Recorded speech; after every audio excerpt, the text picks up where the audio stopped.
Once again, she's back with us, Ginger Gold Schnitzer, who is Executive Director of Guarini Institute for Government and Leadership at St. Peter's University. How you doing? I'm doing great. Thanks for having me back. It's great to have you. And St. Peter's University, one of our higher ed partners.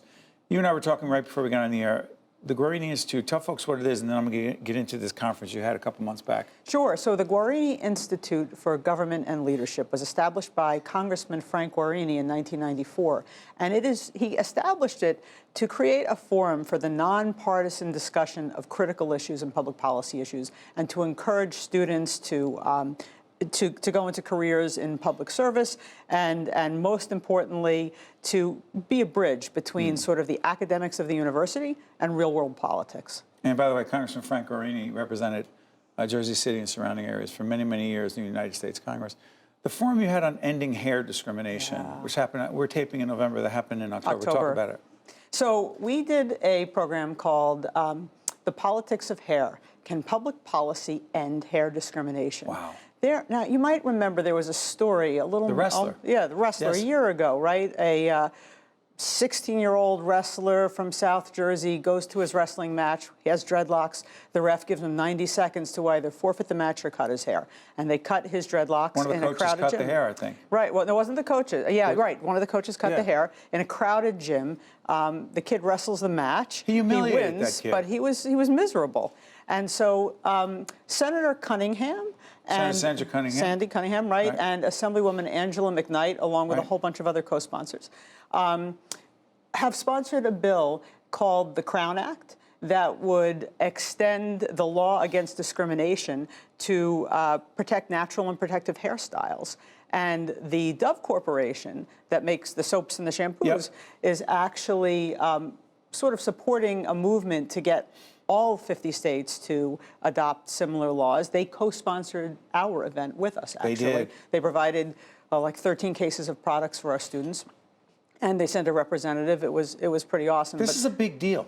It is, because, you know, Steve, do you know that African-American women are 50% more likely than any other workers to be sent home from work because of their hair?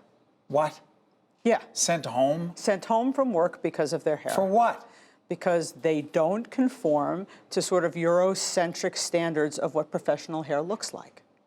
So these legislators came to our campus, and we had a large audience of students and faculty, and they just looked into this audience and said, who here has experienced hair discrimination? And you should have heard the stories. You know, I guess a lot of us don't think about it. Right. And maybe even the students there that day didn't think about it. But so many of them had compelling stories to tell. I remember a student, you know, most of our students work. And one of them raised their hand and said, my boss said to me, your hair is interesting. I'd like it to be less interesting. Could you pull that back? That's what the boss said. That's what the boss said. So there's a real effort now in Trenton to, you know, to make sure that people don't have to spend so much money and so much time and do things that could be harmful to their bodies to make their hair look right. There's legislation. There's legislation. The governor on this? Do we know where the governor is? So I'm not really sure. I'm mostly working with the sponsors. All right. What is the Fox Scholars Program? This is exciting. So you remember Jamie Foxx, don't you? Jamie Foxx, a great friend. He was a former chief of staff to Senator Robert Torselli and a range of other positions. Well, I know that he worked for four governors. He worked for four governors. Yes. And he was such a terrific guy who really believed in mentoring. Absolutely. I mean, because he started his own stories. He started out as a driver, he went on to be a commissioner of transportation for both parties, Democrats, right? Republicans. Everybody. So after he passed away, his family established the Fox Memorial Fund, and as the big program out of that fund is the Fox Scholars Program, which is right now housed at the College of New Jersey. They've graduated 10 Fox Scholars. They were looking to expand. We put in an application, and the board of directors just approved us about a week ago to be the next site of the Fox Scholars Program. Now let me tell you what it is. Sure. It is a very rich and robust mentoring program. Students apply.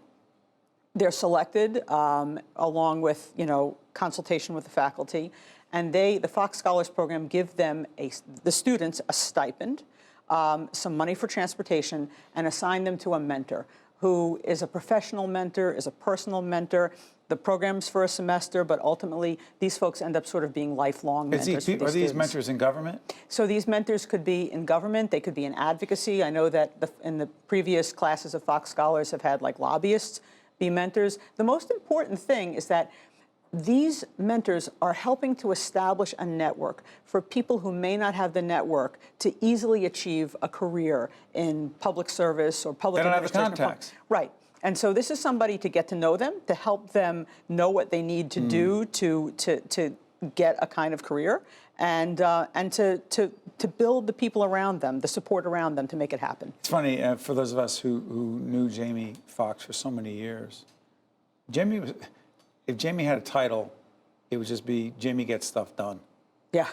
Jamie would always get stuff done, and you're right, he mentored a lot of other folks. Before I let you go, I'm curious about this. Last time you were here, we talked about tone and tenor, national politics. Yes. Worse?